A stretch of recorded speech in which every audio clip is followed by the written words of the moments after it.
जय Bhim. 14 April 1891 ला भीमराव रामजी उपाख्य doctor Babasaheb Ambedkar यांचा जन्म महू MHOW मध्य प्रदेश इंदोर जवळ लष्करी छावणीत झालेला आहे. बाबासाहेबांचे वडील हे त्या ठिकाणी कामाला होते. बाबासाहेबांचे आजोबा देखील मिलिटरीतच होते आणि त्यामुळे स्वाभाविकपणानं एक लढाऊ बाणा बाबासाहेबांच्या जीवनभर आपल्याला दिसतो.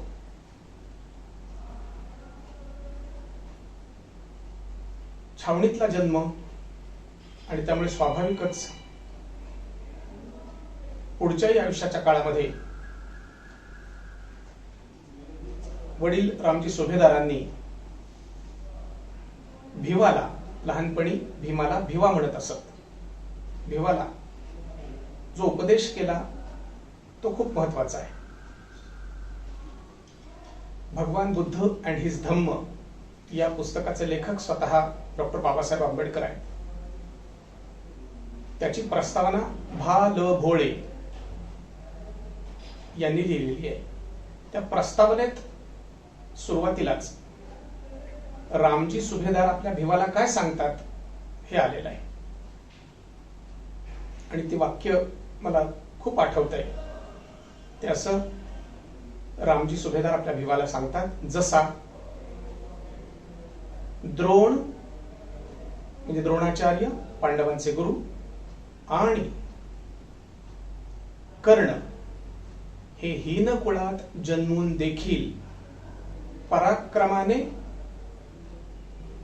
वरच्या स्थानावर पोहोचले, ते लक्षात ठेव, तसा तू हो. याचा अर्थ स्पष्ट आहे की पराक्रमाने स्वपराक्रमाने स्वबळावर तू मोठा हो, असा रामजींचा भिवाला उपदेश आहे. आणि आपल्याला असं दिसतं की त्यावेळच्या त्या समाज गटामध्ये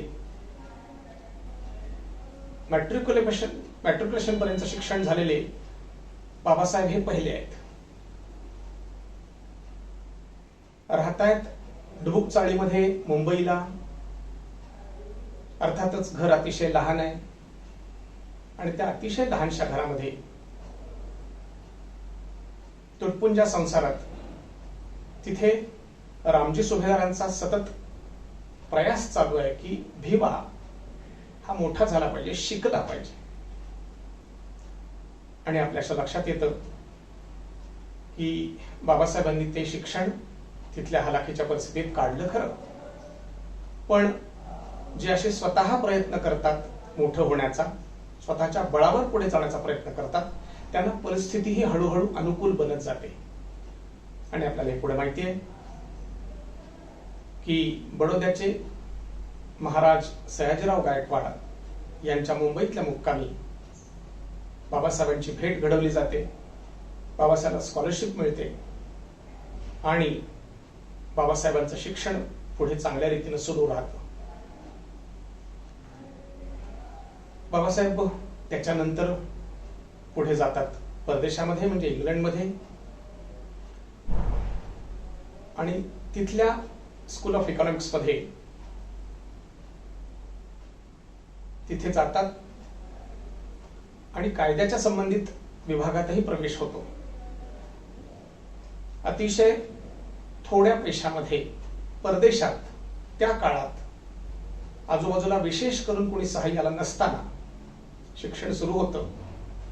आणि आश्चर्य असं की आजचं जे आपलं शीर्षक आहे राष्ट्रचिंतक बाबासाहेब, त्यातल्या काही पुस्तिका तिथे पहिल्यांदा बाहेर पडतात. याचाच अर्थ त्यांचं चिंतन तिथे प्रकट व्हायला सुरुवात होतं. त्यातल्या काही पुस्तिकांचा मी या ठिकाणी उल्लेख करेन आणि त्याच्या संबंधित कंटेंट थोडंसं सांगेन. आणि तेव्हा त्याचमुळे आपल्याला असं लक्षात येईल की बाबासाहेब हे संपूर्ण राष्ट्राचा विचार करतायत. अगदी आपण छोटंसं उदाहरण घेऊ.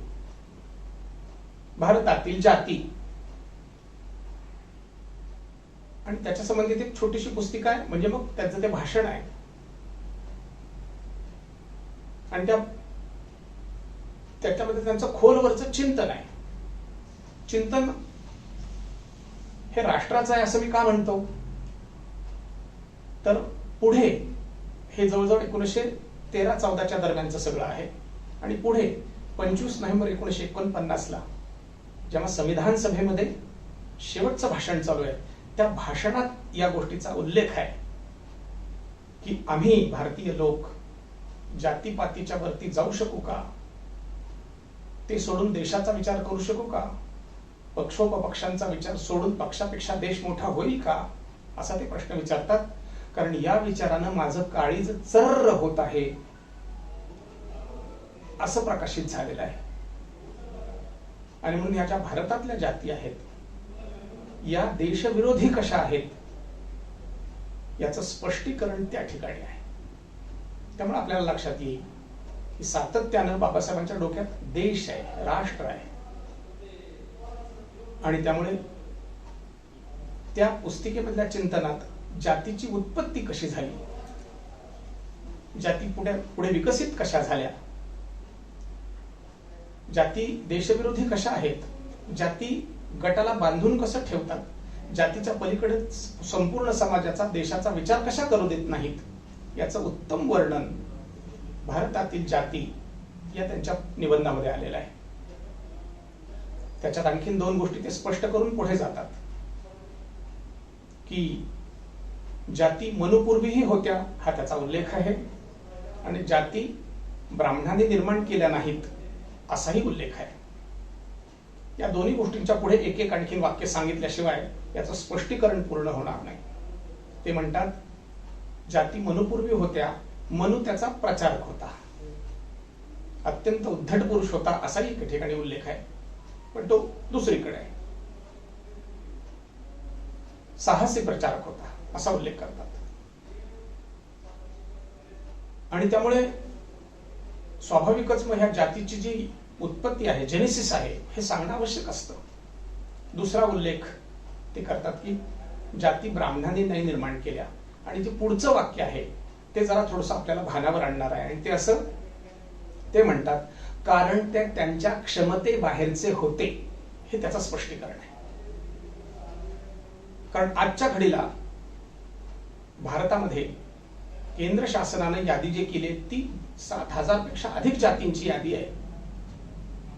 आणि आपल्याला हे माहिती आहे की जात ही जुन्या काळामध्ये व्यवसाय होती, व्यवसायाचंच पुढे दृढीकरण झालं, भिंती पडल्या आणि त्याचं जातीत रूपांतर झालं, गटात रूपांतर झालं, आणि तो गट, तो जो फंक्शनिंग ग्रुप आहे तो आपला आपला विचार करायला लागला आणि त्याच्यातून जातीची कशी उत्पत्ती झाली असंही स्पष्टीकरण देतात. आणि ज्यानं त्यांना आपली जात अशी एकत्रित करायला कशी सुरुवात केली याचं स्पष्टीकरण देऊन ते म्हणतात की ही जात अशा बंधनामुळे, मग पुढे त्याचं आणखीन स्पष्टीकरण आपण मुळातून ते वाचावं की मग त्याच्यात विवाहाचे कसे संबंध निर्माण झाले, विवाह बाह्य जातीच्या बाह्य कशा निषिद्ध मानला गेला वगैरे वगैरे. आणि म्हणून ह्या सगळ्या गोष्टींचा इतिहास मांडून पुढे 1936च्या दरम्यान जाती निर्मूलन किंवा जाती विध्वंसन अशा प्रकारचे त्यांचे पुन्हा एक विचार प्रकट होतात. आणि त्याच्यात त्यांनी सुचवलेले जे उपाय आहेत ते पुन्हा असे आहेत की जसं सहभोजन तर झालंच पाहिजे, यात काही वाद नाही, ती फार मोठी अवघड गोष्ट नाही. आंतरजातीय विवाह त्याच्यात ते सुचवतात, त्याच्याशिवाय जाती नष्ट होणार नाहीत. आणि त्यामुळे राष्ट्राच्या संबंधामध्ये हे अतिशय महत्वाचं चिंतन आपल्या समोर येतं. आणि ते नुसतं येत नाही तर ते सोदाहरण आपल्या समोर स्वतःचं उदाहरण ठेवतात. म्हणजे असं की पहिल्या त्यांच्या पत्नी पूजनीय रमाबाई गेल्यानंतर पुढच्या काळामध्ये जवळजवळ 15 वर्षांनी दुसरा विवाह ते करतात. एकाच वेळेला 2 विवाह नाही आहेत, जवळजवळ 15 वर्षाचा गॅप आहे. आणि दुसरा विवाह करत असताना सुद्धा त्याचं धोरण, त्याचं कारण हे सगळं आपल्या सहकार्यांना सांगतात. आणि त्याच्यानंतर विवाह दुसरा आहे. सविताताईंनीही पुढे त्यांना चांगली साथ दिली हे आपण सगळेजण जाणतो, मुळातून वाचलं पाहिजे. मला असं म्हणायचं आहे की आंतरजातीय विवाहाचा त्यांनी मांडलेला सिद्धांत हा पुढे चालून त्यांनी स्वतः पाळला आणि त्याचबरोबर आपल्या सगळ्यांच्या समोर एक मोठं उदाहरण ठेवलं. लक्षात या ठिकाणी घेण्यासारखी गोष्ट आहे ती अशी की जे जे देशविरोधी आहे ते दुरुस्त कसं करायचं हे उदाहरण असेल त्यांनी दाखवून दिलेलं आहे. पुढच्या काळात आणखीन एक छोटंसं पुस्तक बाहेर पडलं आणि ते आहे एन्शंट कॉमर्स इन इंडिया, प्राचीन भारताचा व्यापार. हा जो प्राचीन भारताचा व्यापार आहे याच्यामध्ये फार गंमतशीर गोष्टींचा उल्लेख आहे. त्याच्यात अर्थशास्त्र आहे. म्हणजे असं की भारत सोने की चिडिया होता म्हणजे काय होता?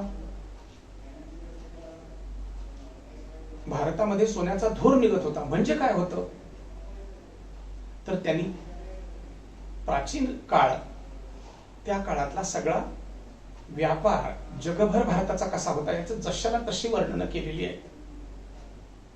म्हणजे राजा विविध वस्तूंचे भाव कसे ठरवून देत असत तेही त्याचाच उल्लेख आहे आणि त्याचबरोबर विविध व्यवसाय गट कसे होते याचाही उल्लेख आहे.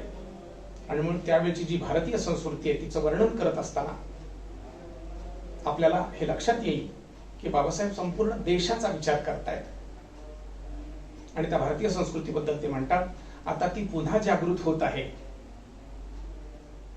आणि अशी जागी एवढ्यासाठी होत आहे की आता पुन्हाही कधीही थांबणार नाही, असाही त्याच्यात एक स्वतंत्र परिच्छेद आहे. या प्राचीन भारताचा व्यापार मग बुडला कसा? हा एन्शंट आमचा कॉमर्स बुडला कसा, नष्ट कसा झाला? तर त्या पुस्तकाच्या शेवटी एक परिच्छेद आहे आणि तो असा की इंग्रजांनी आमच्यावर बेछूट कर लादले. त्यांचा माल मात्र इथं आला, आमचा माल मात्र जो युरोपापर्यंत जात असेल त्या युरोपापर्यंत जाणारा माल त्याच्यावर कर लागले. किती असावेत ते? एक त्यांनी जवळजवळ 20-25 वस्तूंची यादी दिली आहे. ज्या वस्तूची किंमत 1000 रुपया असेल तिची किंमत बाहेर जात असताना 100 रुपयापासून ते 3000 रुपयापर्यंत व्हावी. कोण घेणार ती वस्तू? मग ते कापड असेल, मसाल्याचे पदार्थ असतील, भारतातून जाणाऱ्या दालचिनी, इलायची अशा प्रकारचे पदार्थ असतील, या सगळ्याच्या सगळ्या पदार्थांवर इंग्रजांनी कर लादले. त्या करांची यादी दिली आहे. किती टक्के कर होते तर मी मगाशी म्हटलं तसं 100 पासून ते 3000 रुपयापर्यंत. आणि त्यामुळे भारताचा व्यापार बसला कसा असं एक अत्यंत सुंदर पुस्तक आहे, मराठीत उपलब्ध आहे. त्याचं भाषांतर हे आपण मुळातून वाचण्यासारखं आहे.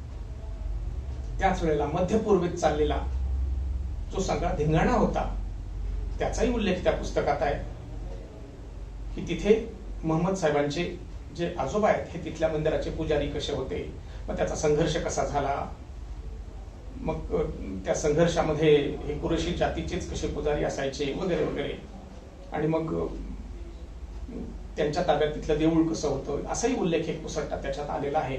आपण तो वाचावा. आणि त्याच्यानंतर मग जगभरातल्या संस्कृतीचं थोडं थोडं थोडं थोडं चिंतन त्यात आलेलं आहे. आणि शेवट असा होतो की आपल्याला आता आपला व्यापार जर खुला करायचा असेल तर आपला देश स्वाभाविक आहे स्वतःच्या तंत्रानं चालणारा पाहिजे. आणि त्यामुळे देशाचाच विचार याही संबंधात आहे.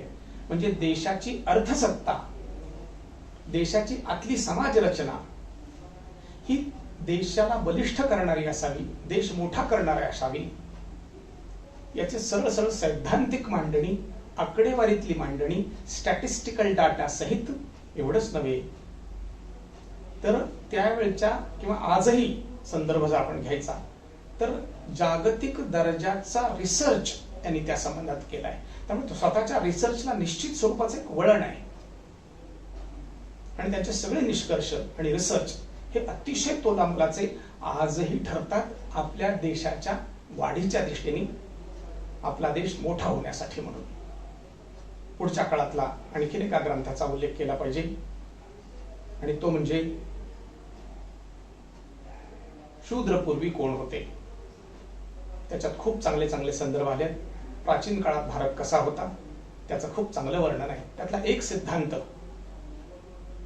जो टिळकांना सुद्धा क्रॉस करणारा, टिळकांच्या सिद्धांताला सुद्धा आर्ग्यू करणारा असा तो होता, आणि तो म्हणजे आर्य बाहेरून आले.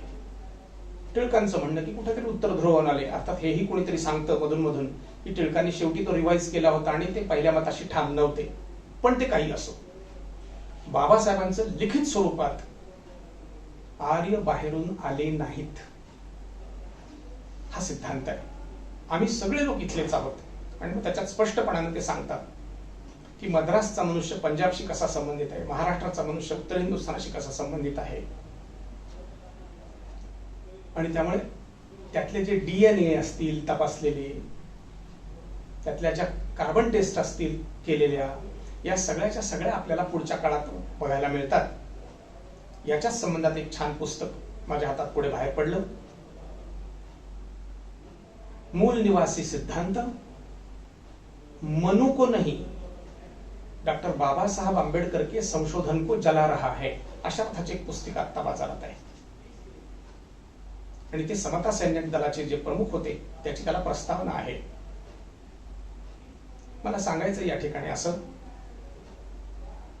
की बाबासाहेबांनी हा सिद्धांत मांडला की आम्ही सगळे एक आहोत. याचाच अर्थ असा, ज्या काही आमच्याकडे देशात 7,000 जाती जमाती आहेत, आम्ही सगळे एक आहोत. व्यवसायानं पुढे विलग झालं, त्याच्यात पुढे टाईट भिंती झाल्या ज्या चूक आहेत, ज्याचं जातीत रूपांतर झालं जे चूक आहे, आणि ते जाती विध्वंसन कशासाठी करायचं तर देश मोठा करण्यासाठी करायचं. त्यामुळे स्वाभाविकच या ठिकाणी आणखी एक सिद्धांत पुढे येतो, आणि तो असा की प्रत्येकाला या देशातल्या व्यवसायाचं स्वातंत्र्य पाहिजे. आणि हे जर व्यवसायाचं स्वातंत्र्य मिळालं तर इथला अतिसामान्य मनुष्य ज्यानं प्राचीन काळामध्ये व्यापार केला होता, जसं मी, त्याच्यावरचं माझं कॉमेंट आहे, बऱ्याच वेळा गमतीने काही ठिकाणी मांडतो की कुठलाही इथला राजा उठला आणि इंग्लंडच्या राजाला भोसकलं, ठार मारून टाकलं, तिथलं सोनं लुटून आणलं, असं झालं नाही. कुठलाही एखादा इथला पुरोहित उठला, शिकागोत गेला, मंत्र म्हणून दाखवले, आणि त्याच्यानंतर तिथल्या लोकांनी सोनं दिलं, ते घेऊन आल्यामुळे सोनेकी चिडया झाला, असं नाही. तर ह्या 7,000 जमातीपैकी 6,743 जमातींनी व्यापार केला जगभर. आपली संस्कृती नेली हे तर खरंच आहे, पण व्यापार मुख्यतः केला. त्या व्यापाराच्या निमित्तानं पैसे बाहेर आले, सोन्याच्या स्वरूपात आमच्याकडं जे धन आलं, तर ते जे धन आहे त्याच्यामुळे देश मोठा झाला. आणि आजही हे लक्षात ठेवलं पाहिजे की नोकऱ्या वाढल्या म्हणजे देश मोठा होतो असं नाही, तर उद्योग धंदा आणि व्यापार वाढला म्हणजे मग देश मोठा होतो, याचा अर्थ श्रीमंत होतो. कारण त्याच्या निमित्तानं आपल्याकडे देशात पैसा येतो, निर्यातीतून पैसा येतो. आणि म्हणून आपल्याला अलीकडच्या काळातले एक चिंतक श्री दीक्षित, त्यांची भाषणं मध्यंतरी होत असत, राजीव दीक्षित असं म्हणतात, आणि त्यांनी त्याच्यात विस्तार केलेला आहे या संकल्पनेचा की अगदी 1835 पर्यंत, 1834 पर्यंत जगाच्या जवळजवळ 50% व्यापार हा एकटा भारत सांभाळतोय. आणि त्यामुळे स्वाभाविकपणानं अगदी आमच्या पडत्या काळात सुद्धा मोठ्या प्रमाणावर व्यापार जगाशी चालू आहे. जेव्हा इंग्रजांचा प्रवेश झाला त्यावेळेला हा मोठा संघर्ष झाला, आणि मग आमची अर्थसत्ता ढासळली. कारण बाबासाहेबांच्या म्हणण्याला जो दुजोरा आहे तो एक दुजोरा मी आपल्याला सांगितला अर्थसत्तेच्या संबंधातला. तसाच या आर्य बाहेरून आले नाहीत, इथलेच आहेत. याला डेक्कन कॉलेजचे आर्किओलॉजी डिपार्टमेंट मधले डॉक्टर वसंत शिंदे यांनी सपोर्ट केलाय. आज सकाळीच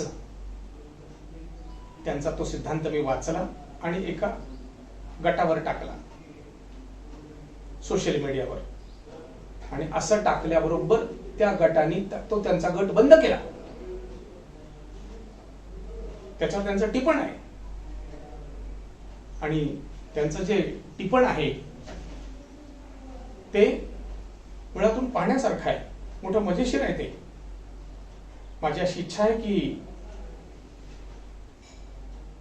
ते जे बाहेरून आले या सिद्धांताला कोणीतरी क्रॉस करतं असं म्हणल्याबरोबर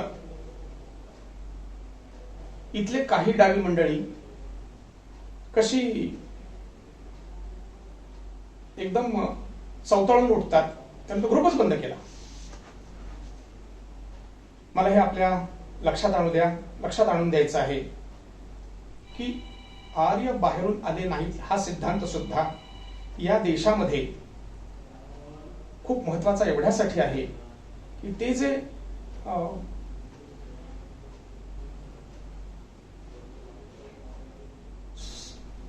अनार्य आर्य असे झगडे लावून देण्याचं प्रकरण आहे ते सिद्ध होतंय. अगदी आज सकाळची गोष्ट आहे.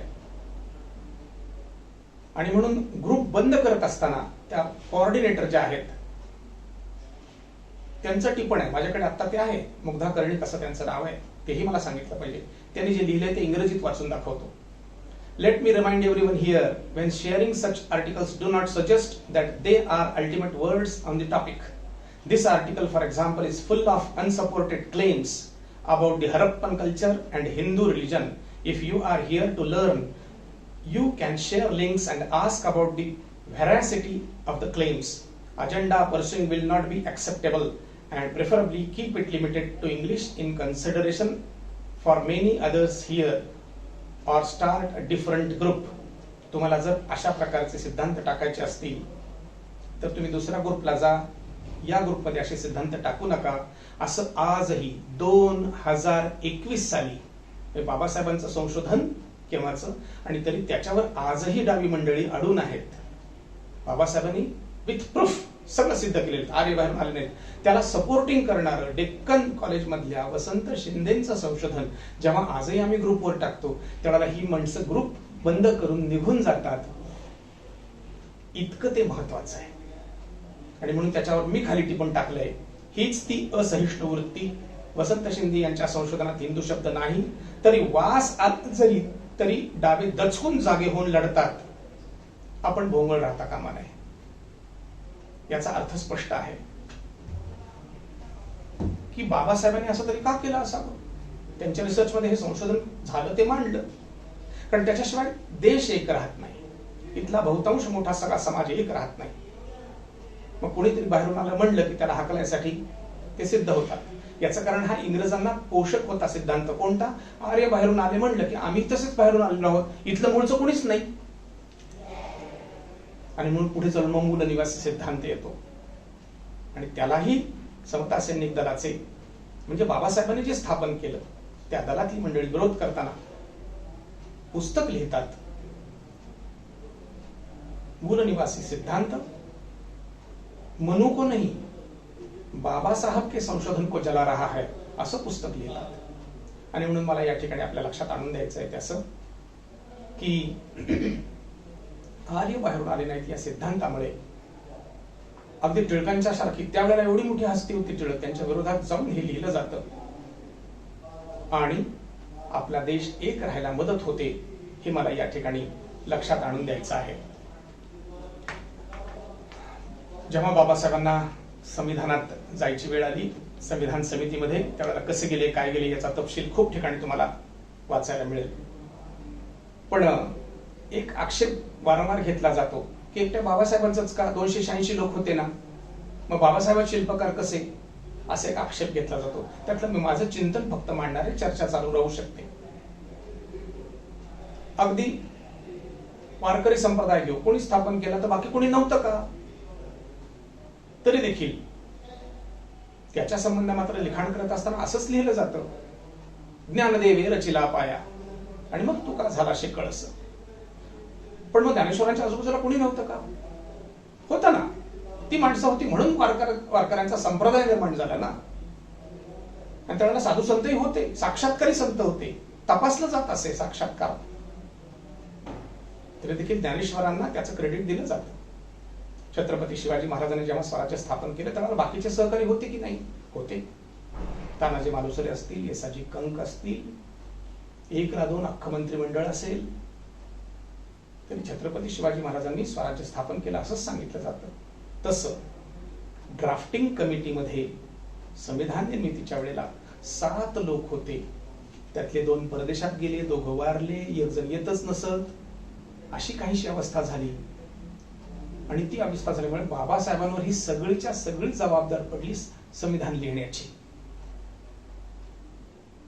त्याचं एक उदाहरण पुरेसं आहे, बाकी लिखाण तर त्यांनी केलंच आहे. त्याच्या आधी हो त्याचं ड्राफ्टिंग तयार झालेलं होतं, मग त्याच्यात BN राव होते, मग 1930च्या दरम्यान काँग्रेसचे मोतीलाल नेहरू त्यांनी ह्या विचारांना प्रारंभ केला होता. हे सगळं खरं आहे. एवढंच नाही तर संविधान निर्मितीचं संविधान मंडळ जे होतं, ज्याचं पुढे नंतर लोकसभेत रूपांतर झालं, तर ते सगळं होतं. 286 पासून ते 300 पर्यंत त्यांची ती सगळी 450 पर्यंत ही संख्या होती. मंजूर आहे, सगळ्यांची नावही आहेत, सह्या आहे. पण प्रत्यक्ष संविधानाच्या बाजूला प्रश्नोत्तरांना, लिखाण काम आणि मग प्रश्नोत्तर 3 वेळेला तो ड्राफ्ट सगळीकडे सगळ्यांच्या समोर ठेवला गेला, ओपन फॉर डिस्कशन. आपण त्याचा इतिहास मुळातून वाचा. आणि म्हणून मग जेव्हा ओपन 7-8 महिने तो चर्चेला बाहेर राहतो, त्याच्यावर प्रश्नोत्तर होतात आणि संविधान सभेमध्ये जेव्हा चर्चेला प्रश्नोत्तर येतात त्यावेळेला 7,000 सुधारणा सुचवल्या जातात. त्यातल्या सॉर्ट आउट होऊन 3,000 पर्यंत ती संख्या राहते आणि ह्या 3,000 सगळ्या सूचनांचं, प्रश्नांचं उत्तर बाबासाहेब देतात चर्चा झाल्यानंतर. आणि त्यामुळे स्वाभाविक आहे की ड्राफ्टिंग कमिटीचे चेअरमन म्हणून, प्रश्नाला उत्तर देणारे म्हणून, त्याच्यावरचं अधिकाधिक प्रगट चिंतन म्हणून श्रेय त्याचं कुणाला तरी एकाला द्यावं लागतं. याचा अर्थ बाकी कुणीच काही केलं नाही असं नाही होत. पण तरी सुद्धा जसं ज्ञानेश्वर महाराजांचं आहे, जसं छत्रपती शिवाजी महाराजांचं आहे, तसंच संविधानाच्या वेळेला बाबासाहेबांचा रोल आहे, पुढाकार आहे. आणि म्हणून एकाचं नाव द्यायची पद्धत आहे. सगळ्यात जास्त कोणी कष्ट घेतले असतील, स्वतःच्या शरीरामध्ये मधुमेह आहे, रक्तदाब आहे, 1 ना 2 अनेक रोग आहेत, थकलेले आहेत, वय वर्ष 60च्या पुढे सरकलेलं आहे, 50-51च्या दरम्यान ते 60 क्रॉस करतायत, कारण 56ला गेले त्यामुळे त्यांचं वय 66 वर्षाचं आहे. आणि त्यामुळे हे लक्षात ठेवावं लागतं की इतक्या मोठ्या प्रमाणात, मोठ्या प्रकारची जबाबदारी, शरीरामध्ये रोग, आणि ते सगळं लिहून काढायचंय आणि तोंड द्यायचंय सगळ्या हिंदुस्थानातल्या मोठमोठ्या विद्वानांना, ऑब्जेक्शन्सला उत्तर द्यायची आहे आणि तीही शास्त्रीय भाषेत दिली पाहिजेत. अदवा नाही, ग्रुप बंद करून नाही, डिस्कशन थांबवून नाही, असहिष्णू वृत्तीनं नाही. आपण जर ते डिबेट सिंग कॉन्स्टिट्यूशन वाचलं तर लक्षात येईल बाबासाहेब त्याची दखल कशी घेतात. समोरच्यालाही ते देशभक्त समजतात, समोरच्याला चिंतक समजतात, समोरच्याला वजन देतात आणि मग त्यांच्या ऑब्जेक्शनवर त्यातलं खोटं कोणतं, खरं कोणतं, चांगलं कोणतं, वाईट कोणतं हे सांगतात आणि मग ते अंतर्भूत करतात. आणि त्यामुळे बाबासाहेब ह्या सगळ्या प्रश्नांची उत्तरं देऊन ड्राफ्टिंग कमिटीतला तो सगळा रिपोर्ट पूर्ण होतो आणि मग राजेंद्र प्रसादांना सप्रेम भेट देण्यासाठी म्हणून जातात. त्याही वेळेला बाबासाहेबच आहेत.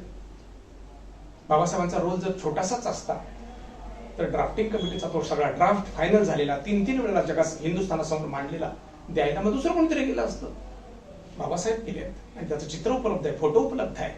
म्हणून घटनेचे शिल्पकार हे बाबासाहेब ठरतात, हे आपण लक्षात ठेवलं पाहिजे. आणखीन एक ठिकाणी एक मुद्दा या ठिकाणी मला सगळ्यांच्या निदर्शनाला आणून द्यायचा आहे, तो असा की बाबासाहेब आपण कोणत्या परंपरेतले आहोत याची माहिती देतात. आपण भाग्यवान आहोत की बाबासाहेबांनी हे संविधान लिहिलं. आपल्या हे लक्षात पाहिजे, आपल्याला हे माहिती पाहिजे की प्रत्यक्ष वेदांची रचना करणारे व्यास हे तथाकथित सवर्ण, म्हणजे आजच्या भाषेत बोलायचं तर ब्राह्मण नाहीये. आई ही स्वतः कोळी समाज गटातली आहे, वडील पाराशर हे हीन कुळातले आहेत, आई कोळी गटातली आहे, हे सगळ्यांना माहिती आहे. रामायण महाभारतामध्ये त्याचा सगळा उल्लेख आहे. परंतु रामायणात नाही, क्षमा करा, महाभारतामध्ये त्याचा सगळा उल्लेख आहे. परंतु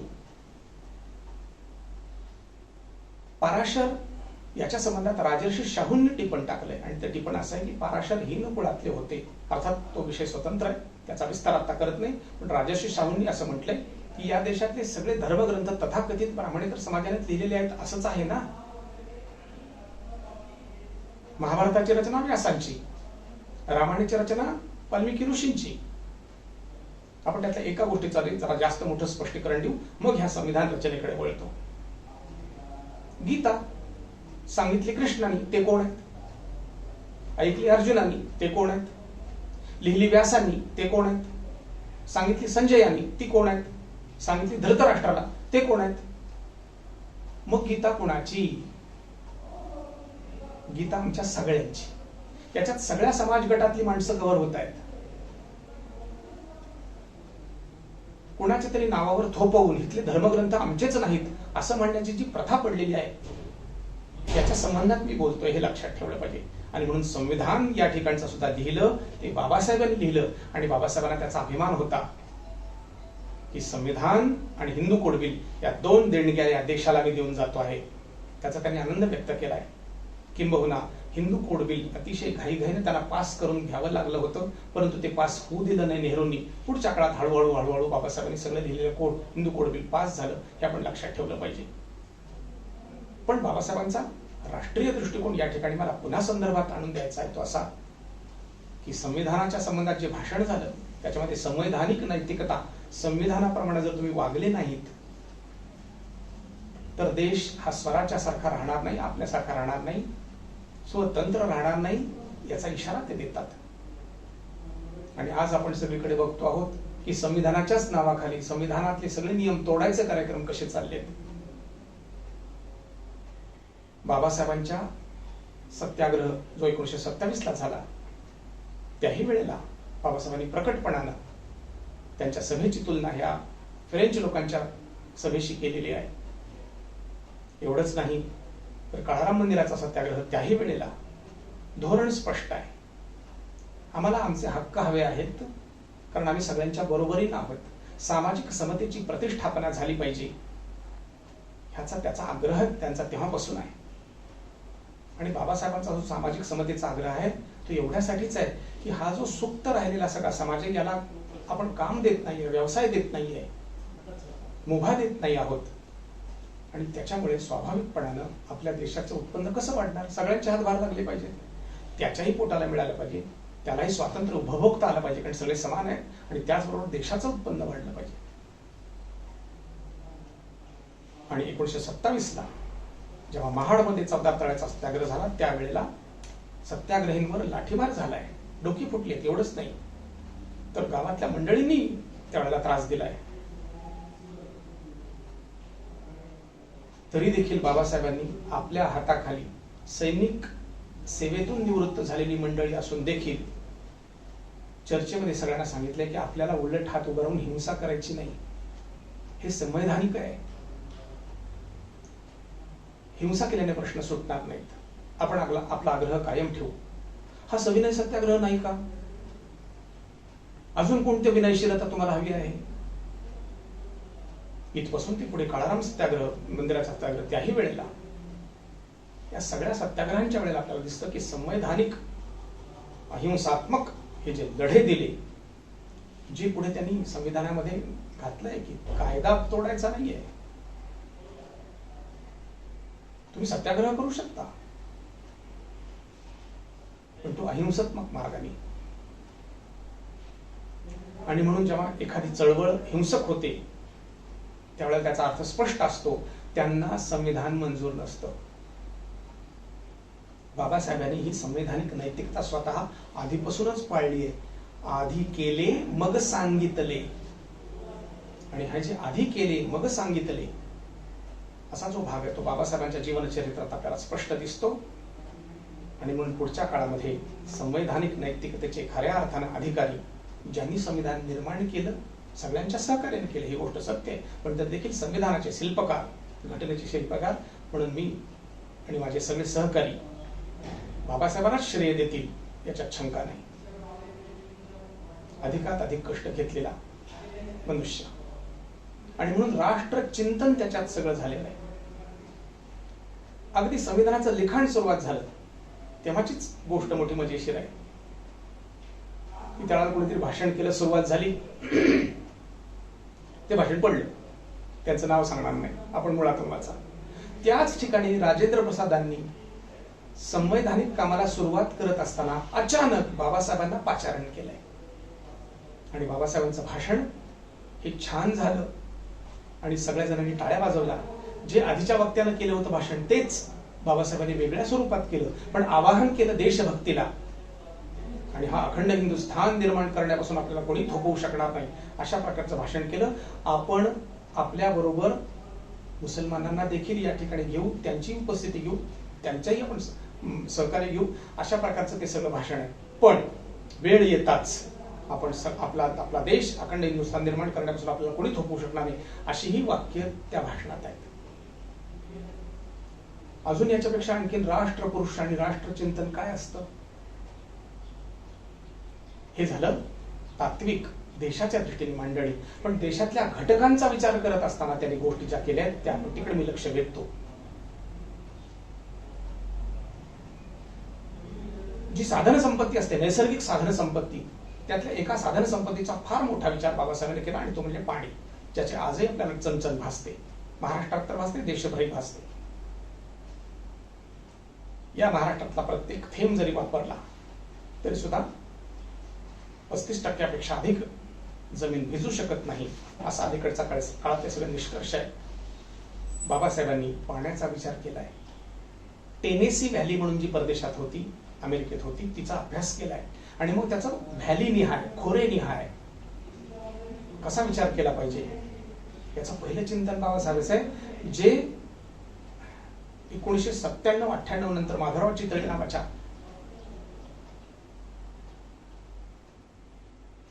माणसाने जेव्हा ते महाराष्ट्राचा दुसरा सिंचन आयोग निर्माण झाला त्याच्यात बाबासाहेबांचा संदर्भ घेतलाय आणि मग व्हॅली वाईज कसा विचार केला पाहिजे असा विचार पुढे मांडलाय. बाबासाहेबांनी हे पुन्हा एकदा सुधारण केले. त्यांच्याकडे 1942 ते 46 दरम्यान जेव्हा चार्ज होता त्यावेळेला त्यांनी असं म्हटलंय की जशी टेनेसी व्हॅली आहे तशी आपण आपल्या देशात सुद्धा निर्माण करूया आणि म्हणून दामोदर व्हॅली कॉर्पोरेशन असं त्यांनी स्थापन केलं. त्याचे ते स्वतः प्रमुख आहेत आणि तिथं त्यांनी भाषणं केलेली आहेत या व्हॅली वाईज, कॉर्पोरेशन वाईज कशा आपल्या देशात विचार केला पाहिजे. आणि पुढच्या काळात महाराष्ट्रात आपल्याला दिसतं तापी खोरं, गोदावरी खोरं, कोकण विभाग वेगळा आणि मधल्या काळातला गोदावरी खोरं, अशा प्रकारचं खोरीने आहे महाराष्ट्राचे विचार करून त्याच्यात पुढे मग माधवराव चितळेंनी पुन्हा 25 उपखोरी केली आणि प्रत्येक उपखोऱ्याचं स्वतंत्रपणानं पुस्तिका उपलब्ध करून दिलेली आहे.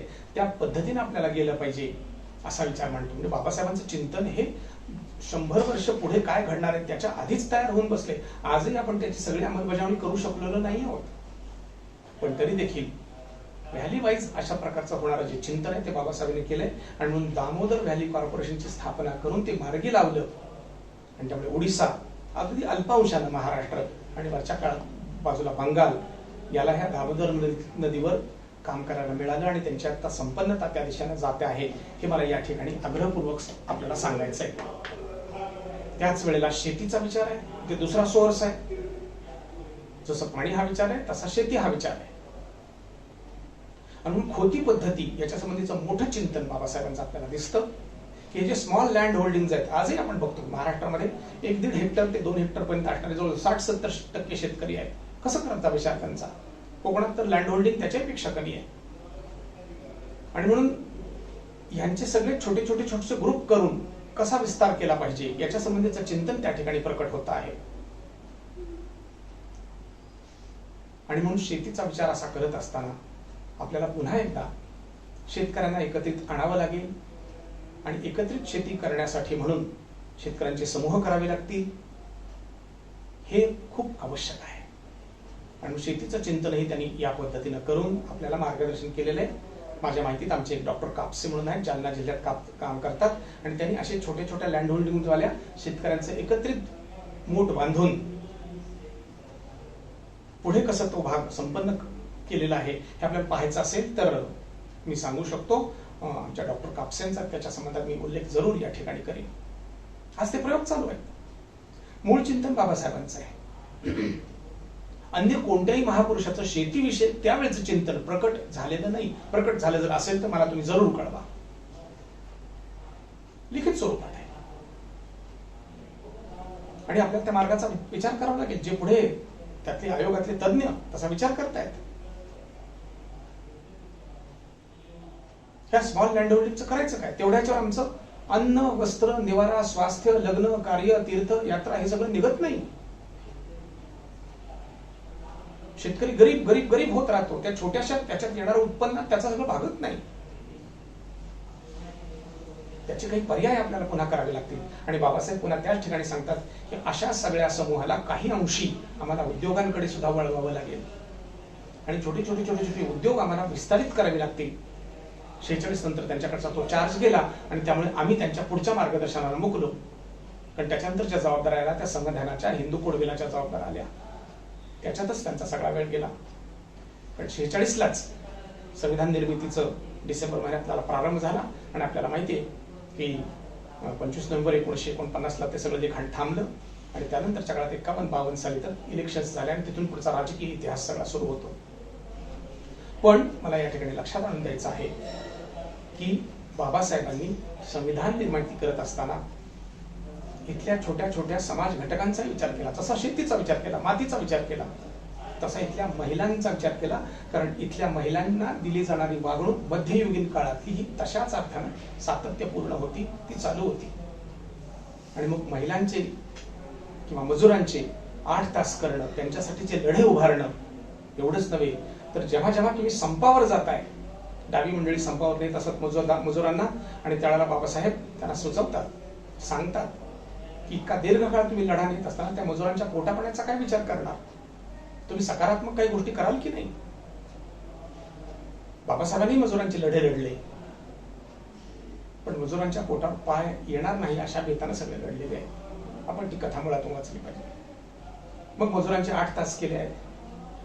खाणीमध्ये काम करत असताना महिलांचा उपयोग होईल पण तो कसा केला पाहिजे, किती तास तिथे दिले पाहिजे, इतक्या खोलवर त्यांना न्यायचं का, अशा प्रकारचं चिंतन त्या खाणीच्या कामगारांच्या निमित्तानं जेव्हा स्वतः त्यांनी अनुभवलं, त्या खाणीत उतरले बाबासाहेब खोलवर, तिथे महिलांना बघितलं, तेव्हा त्यांच्या लक्षात आलं महिलांची जी प्रकृती आहे, परमेश्वरानं असेल किंवा निसर्गानं असेल किंवा ज्याला कोणाला जे शब्द द्यायचे ते द्या, निर्माण केलेली आहे, तर त्यांना प्रजनन करावं लागतं. इथली पुढची प्रजा महिला देतात. अर्थात हे खरं आहे की पुरुषाचा त्यात सहभाग असतोच, पण महिलांना या बाळासाठी काही वेगळा वेळ द्यावा लागतो.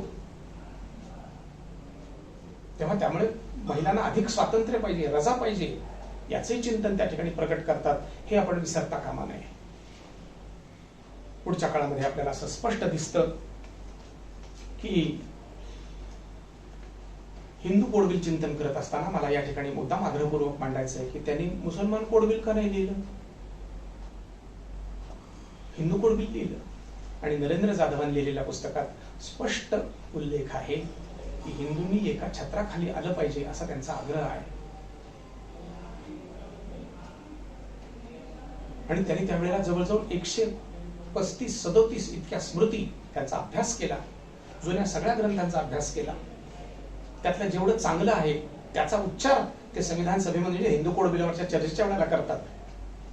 कारण तुमचा फार मोठा भाग तुमच्या धर्मग्रंथातला घेतलेला आहे, काळानुरूप नवीन काही 20-25-30% मी भाग नवीन सुचवलेला आहे आणि त्याचं चिंतन मी त्याच्यात मांडलेलं आहे. विशेषतः महिलांचा म्हणजे मुलींचा वारसा हक्कातला वाटा, त्यावेळेला पुन्हा ते मनुस्मृतीचाही उल्लेख करतात, याज्ञवल्क्य स्मृतीचाही उल्लेख करतात. मनुस्मृती जाळली आहे बाबासाहेबांनी, होय, आम्हा सगळ्यांच्या वतीनं जाळली, आम्हाला ते मंजूरच आहे. अन्यायकारक कायद्यांच्यासाठी, अन्यायकारक वर्तनासाठी, व्यवहारासाठी, फिलॉसॉफीसाठी मनुस्मृती जाळली. मनु हा राजा होता आणि राजाचं काम आहे त्यावेळेला संकलन करणं, तसं मनु राजानं ते सगळं केलेलं आहे, त्यामुळे हे स्पष्ट आहे. पण काळानुरूप बदल झाले पाहिजेत असंही त्याच्यात बाबासाहेबांचं म्हणणं आहे. मग ते संविधान असो, मनुस्मृती असो अथवा हिंदू कोड बिल असो, काळानुरूप बदल होणार. आत्ताच आपण असं लक्षात घेतलं पाहिजे की ह्या संविधानामध्ये जवळजवळ 120 पेक्षा अधिक दुरुस्त्या झालेल्या आहेत. बाबासाहेबांच्या काळातच जवळजवळ 4 झाल्या. संविधान त्याचे मूळ चौकट कोणी बदलणार नाही, बदलू नये, त्या बदलण्याला आमचा पाठिंबा असणार नाही, माझाही पाठिंबा त्याच्यात नाही. पण दुरुस्त्या होत असतात, त्या झाल्या आहेत आणि त्यामुळे मग काळानुरूप ग्रंथ बदलतील, संदर्भ ग्रंथ बदलतील, हे लक्षात ठेवावे लागेल. बाबासाहेबांनी जसं त्यातल्या अन्यायकारक रचनेबद्दल मनुस्मृती जाळली, तसंच वारसा हक्काच्या संबंधात मनुस्मृती वापरली सुद्धा. हा जो विवेक आहे तो राष्ट्रीय आहे, हे लक्षात ठेवलं पाहिजे. आणि म्हणून बाबासाहेबांनी हिंदू कोड बिल लिहिलंय, बाबासाहेबांनी थॉट्स ऑन पाकिस्तान व्यक्त केलंय, मुसलमानांच्या संबंधात चिंतन केलंय. आणि मग त्यांचं बंधुत्व हे मुसलमानांपुरतं कसं राहतं, राष्ट्र ही संकल्पना त्यांच्यासमोर कशी जाते, त्याच्या संबंधात त्यांच्या काय प्रतिक्रिया होतात, बाबासाहेबांचं चिंतन मुळातून वाचण्यासारखं आहे. आणि असं करत असताना त्यांनी म्हटलंय की हो हो, ते एकदाची पाकिस्तान जाऊ दे, आपण बाकीचे लोक तर इथं राहू शकू. ते असं दुसऱ्या कुठल्याही देशात राहू शकत नाही. त्याचं कारण काय, त्याची कारण मीमांसा त्यांनी केली आहे. एवढंच नव्हे तर पुढे चालून राष्ट्राच्या दृष्टिकोनातून राष्ट्रीय उत्थानासाठी म्हणून बाबासाहेबांनी तथागत गौतम बुद्धांचा बुद्ध धम्म स्वीकारला. त्याही वेळेला गाडगे महाराजांची त्यांची झालेली अशी सलामशूर असेल, गाडगे महाराजांनी दिलेला सल्ला असेल, त्या दोन वाटा वगळा, मुसलमान आणि ख्रिश्चन होऊ नका. बाबासाहेबांनी याच देशात जन्मलेला, या देशाची देशभक्ती करायला लावणारा, या संपूर्ण देशाचा विचार करायला लावणारा, सामान्य अतिसामान्य उपेक्षित वंचित घटकांना सुद्धा मुक्ततेचा अधिकार देणारा, धर्मचिंतन करायला लावणारा, त्यांना सामाजिक समता देणारा आणि जागतिक तत्वज्ञानामध्ये ज्या बुद्ध तत्वज्ञानाने भर घातलेली आहे तो धम्म बाबासाहेबांनी स्वीकारला आहे. आपण त्या धम्माचाही मुळातून अभ्यास केला पाहिजे. भगवान बुद्ध आणि हिज धम्म मी 3 वेळेला वाचलंय.